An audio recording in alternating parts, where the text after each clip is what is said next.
Today we're in my backyard because it's so nice outside.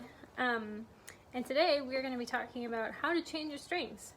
Because maybe it is time to change your strings, but you cannot go to your teacher's house and have them do it for you. Nor can you go to your luthier and have them do it for you. So maybe you have to do it yourself. So I'm going to tell you how to do it safely on your instrument, and also some ways you can check to make sure that your strings are new enough, or what some of the signs are that it might be time to replace them. So depending how much you are practicing, your strings will last anywhere from 3 months to a year. But almost everyone, no matter how much you practice, should change their strings about every 9 months, just because the oils on your fingers and the metal wears out. So some signs that you can tell that it's time to change your strings are, number one, they're unraveling. That's when the wound string, so violins, not your E string, but everything else, the winding starts unraveling and flaking off, and it usually happens like right where your fingers go. That's the part of the string that gets worn the most, obviously. But the problem with that, like playing past it, is that the little filaments can get stuck in your fingers, and it feels like a splinter or a sliver. So you don't want that. And also, as soon as they start showing signs of unraveling, that means that that string can break kind of anytime. So check for that. The other sign is that when you're playing fifths, like a double stop where it's like 1-1 across or 2-2 across, you know what those are. Those are not true anymore, and you can't get them in tune, and you have to like use a second finger to get your fifth in tune. So that means that the strings have gone false, and it is time to change them. So sometimes I'll be like working on double stops and having just the worst time, and I'm like, I can't get this in tune, and then I'll think, when was the last time I changed my strings? And it was, like a year ago, because I'm not good at keeping up with it. Time just anyway, so that's something to check if you're kind of wrestling with double stop intonation, is how old are my strings? And then and then another way to check too is if your harmonics aren't in the right spot anymore, because that's another sign that the string has gone false too. So take a second and just look at your peg box and see, like, follow the string up to the peg that it goes with and see which one goes where. It's a little dark, but you can see this is my G string, this is my G string peg, D string goes up, that's my D string peg, then the top one on the right is A, and then the bottom one on the right is E. I'm showing you this violin. This is the violin I use for like outdoor gigs and stuff, but I'm showing it to you because it's not wound correctly. So it's an example of what not to do. See how there's an X at the top? You don't want to do that. And there's an X here on the green one. Yeah, you don't want to do that either. I didn't wind this one, and actually, now that I'm thinking about it, it's been a really long time since I changed the strings. So maybe I should do that. But anyway, we want the strings to be wound just like the G string is, where the winding is parallel to the side of the peg box, and it's not overlapped. The G is actually overlapped a little tiny bit on the right-hand side, and we don't want that. The reason why we don't want it overlapped or too close to the side of the peg box is because it wears out the string faster, because there's friction and tension now like on the wrapping, and we don't want that. And then the reason why we don't want the X's is it just doesn't wind in a like regular way, and it can loosen over time. Just keep them parallel. Plus it just looks nicer. It's nice and neat and tidy. So another couple of things to look out for when you're changing your strings, make sure that you don't take all of your strings off at the same time. That will cause your bridge to fall over, and also maybe your sound post, and then you're in trouble because you can't fix your sound post by yourself because it's inside and you need a special little tool, and no violin shops are open right now, so be careful, don't do that. If your bridge does fall over, do not panic, it will be okay. Most people keep a little bit of dust on the top of their instrument because they're not amazing at keeping it clean. And the good thing about that is that you can tell by where there isn't dust where your bridge feet used to sit. So you can reposition it, but I would say as soon as you can, if your bridge if your bridge falls over, you should still take it to a shop just to make sure that you put it in the right spot. Generally, there's these little cross beams here on your F-holes, and the bridge feet kind of line up with that-ish. But if the bridge is in slightly the wrong spot, even by a little bit, it changes the sound of your instrument a lot. So going back to the one string at a time thing, the order doesn't really matter. You'll kind of find an order that makes sense for you. If you look at the peg box, like some of the strings you can't really get to until you take other ones off. So I just always go A, D, G, E, but some people start at the bottom and go to the top. It doesn't matter, just one at a time. And try to keep the other strings in tune as you remove and add strings. That just keeps the tension really, really stable. As we learned from our Baroque unit, that seems so long ago now, the instrument is under a lot of pressure, and so we want to maintain the balance and pressure of the instrument as well as we can, even while we're messing with it a little bit. So now I will take you through the process of taking off a string and then putting a string back on. Okay, so let's take off the A string first, which is this one up here. So we're just going to unwind it. Goodbye. And then my peg's probably going to fall over. I'm trying to do this with one hand. Okay, it's fine. Alright, let me just take the string out. Goodbye. And then this violin has fine tuners. Hello. So we take it off of the little fine tuner thing. If your instrument doesn't have fine tuners, because you don't have a baby violin like this one is, then it just goes through the tail piece. It kind of looks the same way. Anyway, so then, hey, should we throw this string away? No, we should not. We should keep it for if our string breaks in the future. So now this is the A string we just took off, so we're just gonna wind it up, and then we're gonna put it in the envelope that our new string came in. And then we're just gonna store it there in case our strings break later or our friend's strings break later, and then you just keep this in your case. Nice little insurance. Okay. So now we took a string off, so are we gonna take off another string? No, we're not, because we have to put on a string first, otherwise we're taking two strings off and we're in trouble. Okay. So I actually don't have new strings. So I'm just gonna put this back on. So if you're putting on a new string, they come from their package and the ends are really nice and straight, and it's a lot easier to thread it through the peg box through the hole. But if you happen to be putting on an old string, like I will do right now, or you know, like your string breaks and your friend's like, I have an extra old string for you, then the end is going to be very curly like this, and it is much harder to thread through the peg box. So what you want to do is, before you even get started putting it on, try to just straighten it out. And it's just a wire, so you can bend it. Try to straighten it as much as you can, especially right at the tip, so that it's a lot easier to thread through. And then peg, and then here's the little hole, and then you will thread it through the hole like this, and then wind it around like this. Obviously it's a lot easier to do with the peg out like here, but not very helpful. But sometimes it's good to just kind of examine the peg and look at the hole and be like, okay, I see what I'm trying to do. The peg box can be really dark, so if you have someone who can shine a flashlight or like the light from their phone into it, it makes it a lot more doable.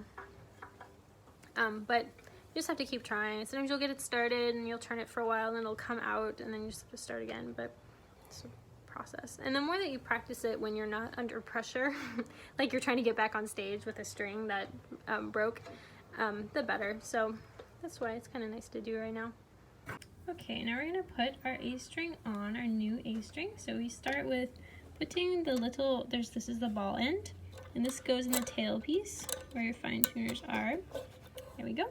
And at this point, if you're having trouble when you're tuning your violin, when you're tightening the strings, with the bridge actually tipping a little bit towards your scroll over time, at this point you can take a pencil and rub a little bit of graphite right here on your bridge, and that just helps the string slide a little bit smoother when you're tightening the peg.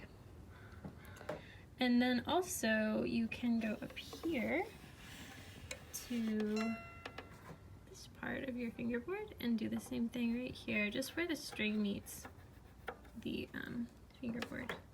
It doesn't hurt, it is okay. Okay, and then while we have the peg off, let's just look at it for a second here.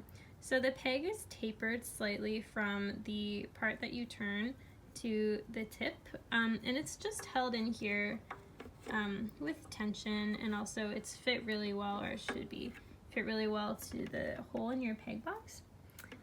So some people, their instruments and the pegs are not friends with each other, and they do not fit quite right. So there's some things you can do. It's much easier to make a fat peg smaller than add material to a peg, right? So if you take it to your luthier, they can actually reshape your peg a little bit if it's too fat. However, if it is too thin and they have to rebuild it up, they hate doing that, and they just charge you a lot because it's irritating.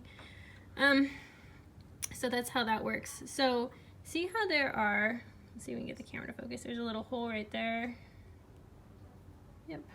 So that's the hole that we're gonna put the string through.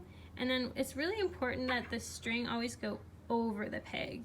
So like, you know how the toilet paper roll, it's like, oh, it can go either way. It cannot go either way. So we're gonna put this back in here. But I'm going to put the string so that it wraps over the peg. Here it is, so it wraps over the peg. So as we turn it up, then it'll wind around more and more. I cut myself when I was making a salad. There we go. So like half my nail's gone, but it's okay. Okay, so we'll turn it this way. Okay, so now I have the string through the hole, and it's gonna wind on top of the peg. And then I'm just gonna start turning it like this. And then all the while, you wanna make sure that the winding stays parallel to the peg box. Now at this point, you might wanna double check to make sure that it's still secured down here, because sometimes you'll get pretty far up here and be like, man, I'm so good at changing my strings, but then it's not even hooked onto your fine tuner or your tailpiece. And then you have to unwind it a little bit in order to loosen it up enough to stick it back in. And it can be kind of a battle back and forth between those two spots. So now I'm gonna just keep winding it, and all the while checking to make sure that the winding is parallel to the side of the peg box. And then I'll show you what it looks like when it's done.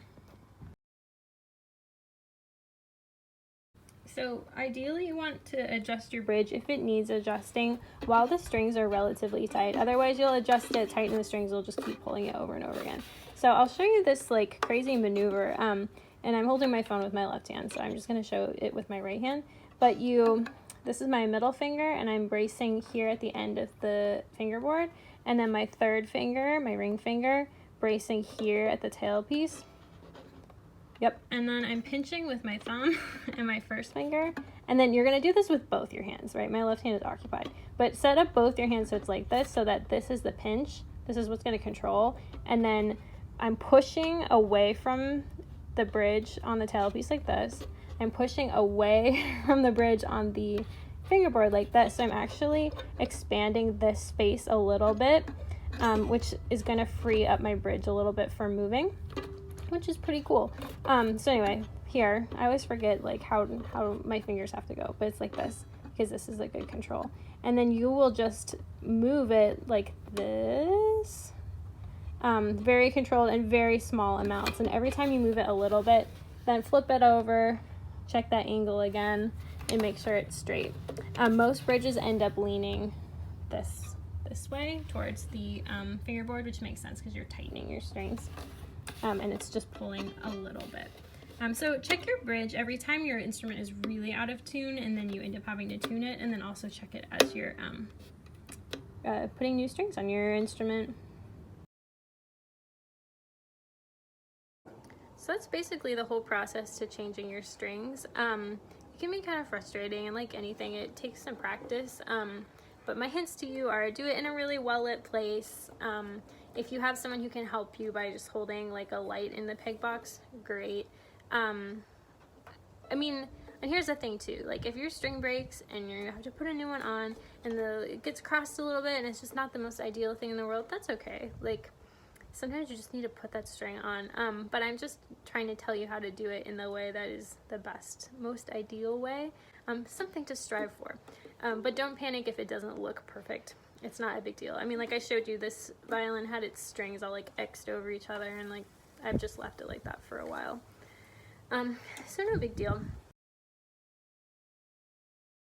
Notice, so if your bridge falls over, sometimes it goes full line. So notice that it's actually not totally symmetrical on both sides. I'll show that to you.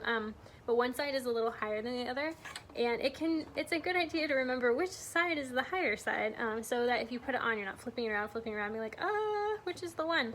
So I'll just show you what it looks like when it's correct, in case the ears ever flies off and you have to remember which direction to put it on. Okay, so first a couple little hints. There's like writing right here, and that's on the side that's facing me, on the tailpiece side, but some bridges are stamped on both sides, so that's not always helpful. But now let's look at the knot symmetry of the bridge. See how the G string height, that's the violin's lowest string, is higher than the E string height? That's just something to remember. The E string on violins also usually has this little bit of parchment on it, and that's there to help the E string from cutting into the bridge because it's quite sharp, and again, under a lot of pressure. Some strings will have a little like plastic dude, and that dude is supposed to sit on your bridge. These just didn't come with it, and if you have the parchment, sometimes like the parchment and the little plastic thing are just too much. I also have one on my good violin on the A string as well, because that sucker just is like cutting into my bridge all the time. So I have parchment on my E and my A, and I just got that added at a violin shop. And then I also keep the little plastic thing on my E string too. But if you don't want the plastic thing, you can take a little knife, and it doesn't have to be that good of a knife. I'll use like just like a paring knife, and you can cut off the plastic. It's not that hard to get off. Or if you are fancy, then you have like a sharp like X-Acto knife. You can slice it right off and just take it off and get rid of it. You need to know whether your tailpiece is a ball end or a loop end, because if you buy the wrong end, the string won't go on your instrument. So you noticed when I was changing my strings that there was a ball at the end, and that's what went into my tailpiece. Most instruments have a ball end, but not all. So and this is mostly just for the E string. So the E string, sometimes if you look at your tailpiece, it has this little hook that looks like this, and then a loop goes around the hook, and that's what holds the string to your tailpiece. Mine does not have that, so I cannot show it to you. But yours might. They're like equally common, I would say. And so in that case, if you have a loop end, then you need to make sure that when you buy strings, that you buy a loop end E string. That's it for today. I hope that you're enjoying this beautiful weather, and that you are doing well, and that you are playing your instrument because it's wonderful to have. And that if you need any help, like let's say your string breaks and you're like, Maggie, I need help, you guys send me an email and we will figure it out. But hopefully this video will help you if that happens.